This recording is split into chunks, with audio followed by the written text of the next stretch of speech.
To our channel. Friends, आज हम जानेंगे संपत्ति का अधिकार एक मूल्यवान संवैधानिक अधिकार। केंद्र से मालिक को जमीन लौटाने को कहा, सुप्रीम कोर्ट का अहम फैसला।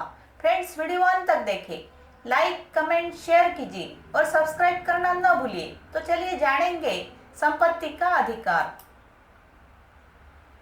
Right to property remains a valuable constitutional right. Supreme court ने एक अहम फैसले में कहा है कि संपत्ति का अधिकार राइट टू प्रॉपर्टी एक मूल्यवान संवैधानिक अधिकार वैल्यूएबल कॉन्स्टिट्यूशनल राइट है। बेंगलुरु में भूमि अधिग्रहण से जुड़े एक मामले में सुप्रीम कोर्ट ने 33 साल बाद मालिक को जमीन दिलाई है। मामले में 3 महीने में केंद्र सरकार को जमीन वापस करने के आदेश दिया गया है।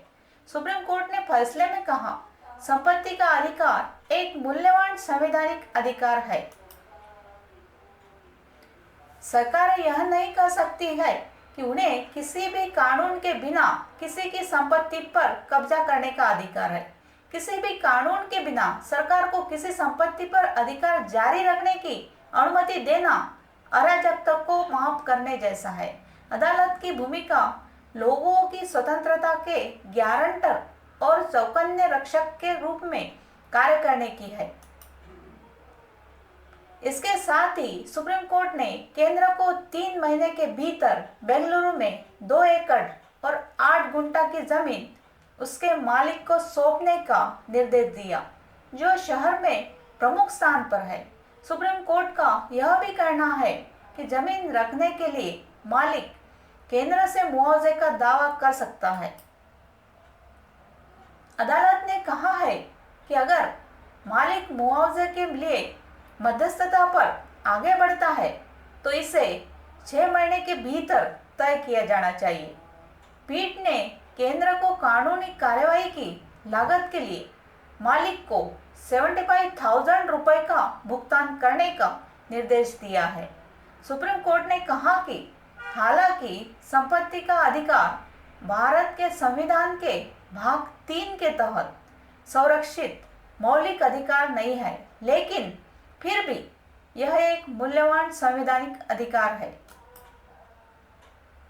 दरअसल यह संपत्ति 1964 में मुआवजे को तय करके रक्षा उद्देश्यों के लिए केंद्र द्वारा ली गई थी।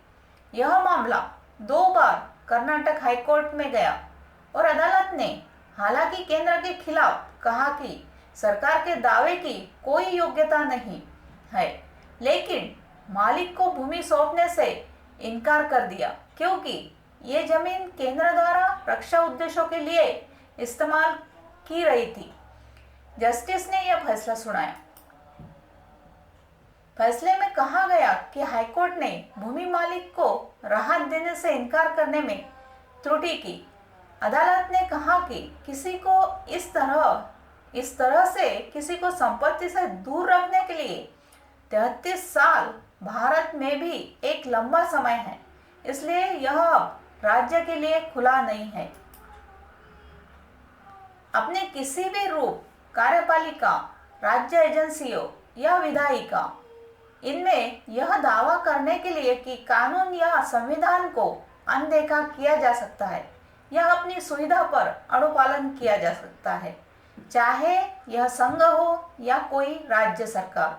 किसी दूसरे की संपत्ति कानून की मंजूरी के बिना उस पर कब्जा करने के लिए अनिश्चितकालीन या ओवरराइडिंग अधिकार है। यह अराजकता को माफ करने से कम नहीं है। अदालतों की भूमिका लोगों की स्वतंत्रता की गारंटर और चौकन्ना रक्षक के रूप में कार्य करना है। अदालत द्वारा किसी भी तरह की माफी ऐसे गैर कानूनी कार्यपालिका के व्यवहार का एक सत्यापन है, जो इसे किसी भी भविष्य के उद्देश्य से भविष्य में किसी भी प्राधिकारी के हाथ में सशस्त्र हथियार इसके रूप में भी तैयार करेगा।